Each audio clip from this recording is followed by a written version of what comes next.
Hi guys, today I will be sharing how to make puto Yema cupcake. This is the end product that you will achieve once you follow the recipe.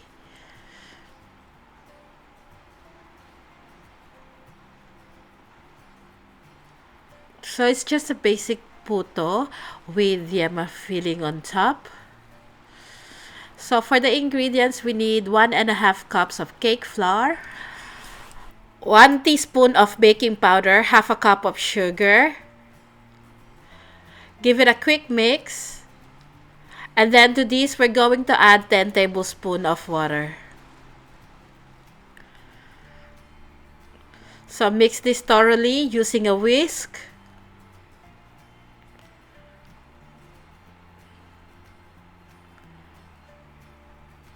So we will set this aside.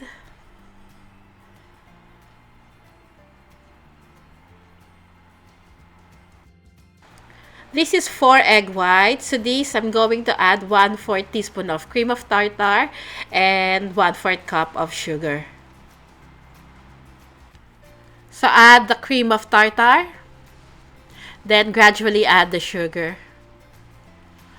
We're going to continue mixing the egg whites until it reaches stiff peak stage.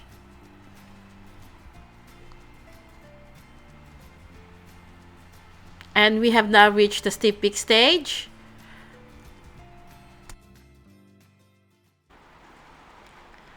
So now we're going to add the meringue into additions.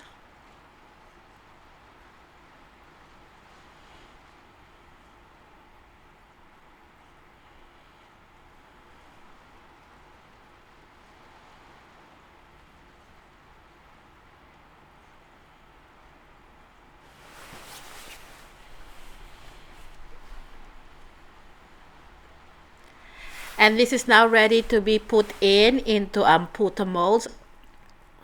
Fill each mold with the butter almost to the top, but make sure that it doesn't overflow. By the way, I'm using large puto molds. And then we're going to put this in a steamer and we're going to steam this on a stove with a heat setting medium to low heat.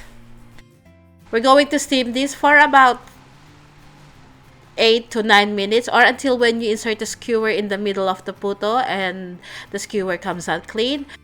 And this is what the puto looks like after steaming. Now I remove the puto from the mold and then I'm transferring each puto into a cupcake liner. This is optional. Now to make the yema, 1/4 cup of evaporated milk, 1 can of condensed milk, 3 egg yolks, 1.5 tablespoon of butter, half a tablespoon of cornstarch, and half a teaspoon of lemon zest. In a pot, combine together all the ingredients except for the butter. So that's the condensed milk, egg yolks, lemon zest, the evaporated milk, and the corn flour or cornstarch. Give this a quick mix and then we're going to cook this on a stove with the heat setting medium to low heat. Cook this until the yema thickens up.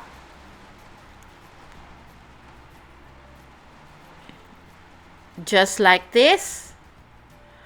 At this point, we can remove this out of the heat. Transfer this in a heat-proof bowl. And then, to this, we're going to add the butter. So, add the butter while the yema is still hot so the butter melts. Now we're ready to combine the two together. So put yema filling on top of the puto.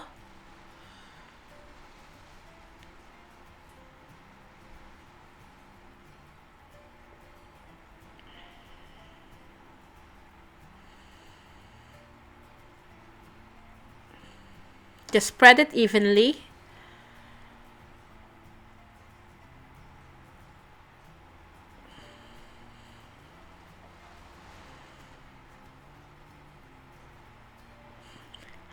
Now, To finish this, we're going to put cheese on top. I'm using cheddar cheese.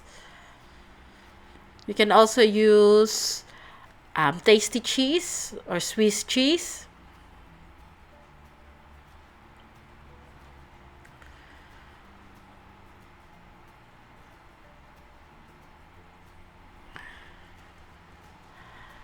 Then I sprinkle a little bit of sprinkles on top, but this is optional.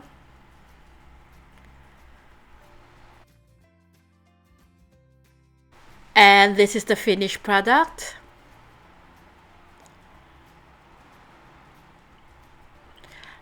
Thank you so much for watching, and I hope you give this a try. This is really good. I can guarantee that you're going to love this.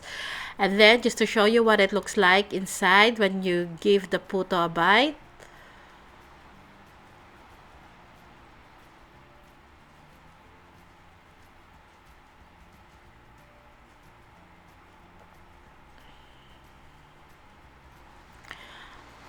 Again, thank you so much for watching, and please do like and subscribe to my channel. I'll see you again next week. Bye!